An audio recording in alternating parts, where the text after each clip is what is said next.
great leader of men, great family guy, man of faith, a man who's committed to the NFL, a man who's had a rich history in sports, who's had many options in his life, but has chosen to pursue being a professional coach. And he's had a great track record for a relatively long period of time, given his age. So we have nothing but appreciation for Arthur and everything he brought to us and his efforts and his commitment by his family as well.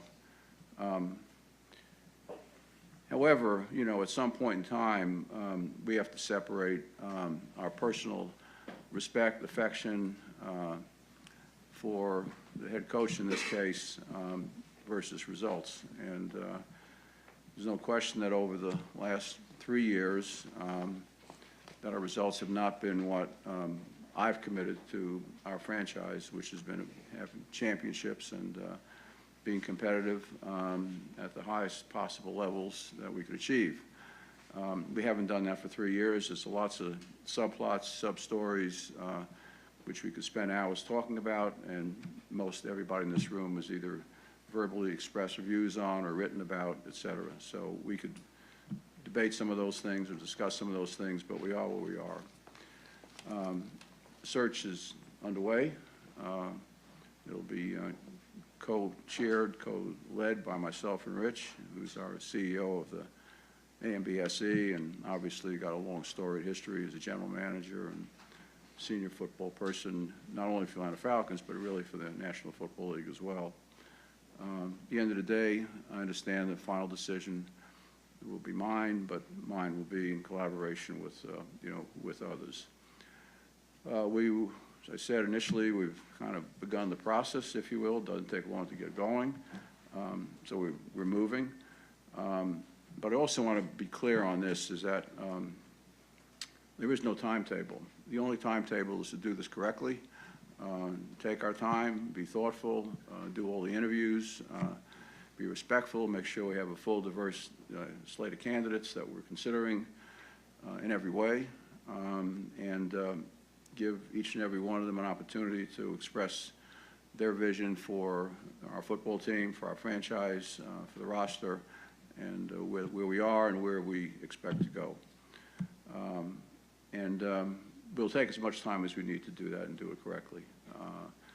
So that means we, and I think it's a good thing, as Rich and I have chatted about this more than once, and I serve on the DEI committee for the NFL and have been involved in a number of these changes. The NFL, by design, has kind of slowed the process down. There's multiple teams that are in playoffs now, that there's different rules about when you can talk to each person, rules when they can talk to them on the way to the bathroom, on the way from the bathroom. I mean, it's like a million different rules. You have to pay a tremendous amount of attention to them. I'm making a joke of it, but they're very serious and very well thought out to make sure the coaches are respected, their teams are respected, and their efforts being where they are fully respected as well.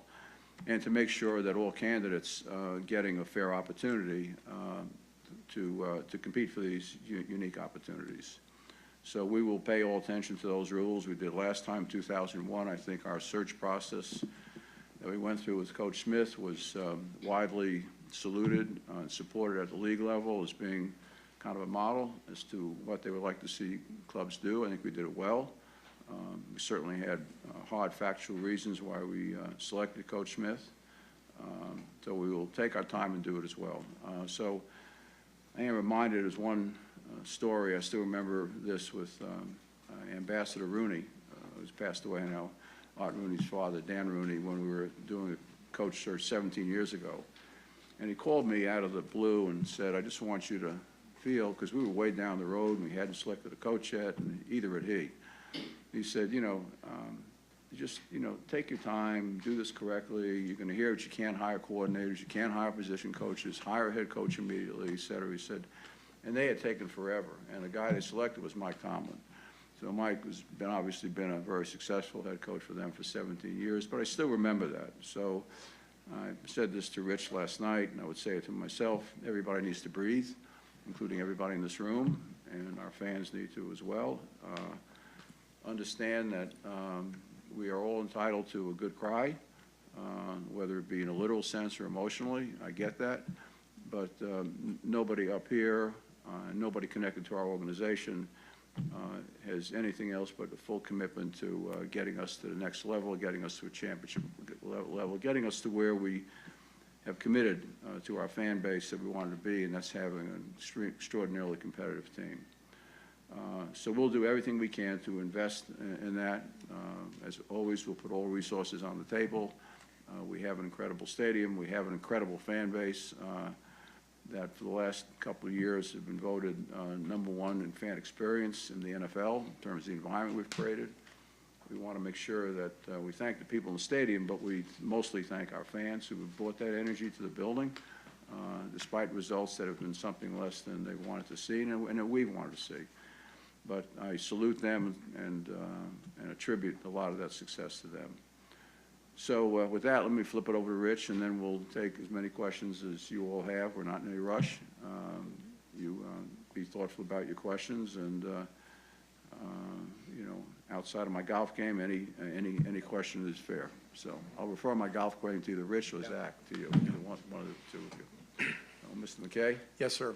So for me, you know, it's a hard day. I'm the son of a coach, so I know the impact of decisions like this and what they mean. They mean to the families, to all the people that are associated with, you know, trying to get us to the championship level. It's a very, you know, it's a very tough moment. Let me say to Arthur Smith and to what he did for us. You know, when he came in with he and Terry in 21, we were in a situation where the, you know, the franchise had some veteran players that were on veteran contracts with a very, very challenged salary cap. And I give credit to both, you know, Terry and Arthur in that, you know, they spent 2 years retooling our roster, fixing our salary cap, which really wasn't the function of mismanagement before, but a function of trying to keep a veteran team and taking a chance to win a championship, and then having COVID come in and have the salary cap go down, which really kind of caught us. But that said, I give them a tremendous amount of credit. Arthur is a great human being, a very collaborative head football coach, gave great vision to our scouting department, and I think that allowed the retooling of the roster where I think we're in a good place. We intend to win and compete at the highest levels in 2024. One of the reasons we made this move is that reason. And part of the reason we think we can do that is the work that Arthur and his staff did, as did Terry and his staff. It was not easy. This year, we did not achieve what we wanted to achieve. And there are many factors around it. But for us, we have to look at the fans and say, are we in a place where we think we can compete for a championship? And are we going to be too patient or not? And in this case, we felt like the change was necessary to make sure that we compete in 24 at the highest level. So I, you know, have a really good, I've enjoyed my professional and personal relationship with Arthur. He did, as Arthur Blank just noted, you know, he started at the ground up. I mean, he was a GA or below GA that worked his way all the way up to being a head football coach. And he, you know, he's a very respectful, very good guy in the building, very good relationship with his players. But we need to always hold ourselves accountable to our fans, and we need to try to put ourselves in a position to compete for championships, and that's why we made this decision at this time. Let me, just two other comments I want to add on. One Rich alluded to, and I want to be really clear on this. You know, we've been around situations where the coach has lost, quote, the locker room. You've heard that, seen it, maybe experienced it here, maybe elsewhere, you've read about it. This coach never lost a locker room. And I want to be clear on that, and it's a great credit to him, the other coaches, but it's also a tremendous credit to the players, to the leadership that we have on this roster, in that locker room, that the last play to the last day, they were fighting. So I want to give them credit. And our allegiance, our alliance, Rich alluded to, is to our fan base, but it's also to the players. It's the players. It's not about financial relationship between us and the players, but we owe it to the players to make certain that, given their commitment to the game, emotionally, physically, energy, passion, everything that they do professionally, that we're giving them the best opportunity to win. And if it's anything less than that in any way, then we have to address that ourselves. So, you know, part of this is to honor our fan base, but part of it is to honor our players and make sure that they know that we will do anything and everything we can to give them the best opportunity to perform at the level that they need to perform to give us a chance to have championships in Atlanta. So salute to the players, and salute to Arthur and his coaching staff for building that relationship with the players. It's very impressive. Not just a handful of players, a number have spoken out on his behalf, which is all accurate and honest and attributable to themselves. They weren't, you know, positioned to speak up. They just spoke from their hearts. So great kudos to that whole group of players and that coaching staff as well. So with that, let's take questions. David Bassett, you all know, will kind of chair the questions, and DL, as usual, first question. Yes. As it should be. Thank you, sir. Arthur and Rich, could you all shed some light and discuss how the meeting went last night, and then if there'll be some parameters on the coaching search with the landscape that's out there now and available candidates? Well, let me speak to the meeting last night. I think we met for, you know, I don't know, probably a few hours, maybe a little bit longer than that. And we had a very respectful, thoughtful discussion about the last 3 years, about each of the 3 years, about where we were as an organization, as a franchise, where the roster was. We talked about, you know, considerations that were on the table, and just felt at the end of the day, and we spent some quiet time after we finished with Coach Smith deciding that the right decision, all things considered, that we needed to move forward. But it was very, like every meeting we've had with Coach Smith for the last 3 years, has always been thoughtful, smart as heck, caring, kind, cares about the game, cares about winning, cares about the players, cares about our franchise, cares about Atlanta. So that's kind of the tone of the meeting. I'll let Rich talk about the other. I mean, as typical, you know, Arthur Smith, you know, he's very well organized, very well prepared. It was a great, you know, really good discussion under emotional circumstances after a game and an end of a season. But it was, you know, it was very productive, you know, and it was the right thing for us to have that exchange. And I was proud of him the way he handled it, and as he does almost all of that. Yep. It's hard not to notice that Terry Fontenot isn't here.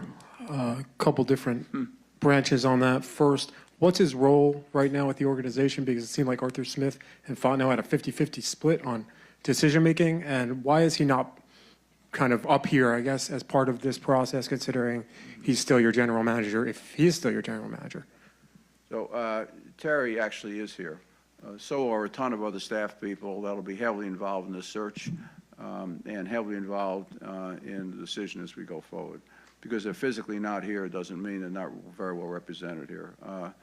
Terry was aware of the process we were going through. We sought out Terry's opinion of other senior people in our organization as well.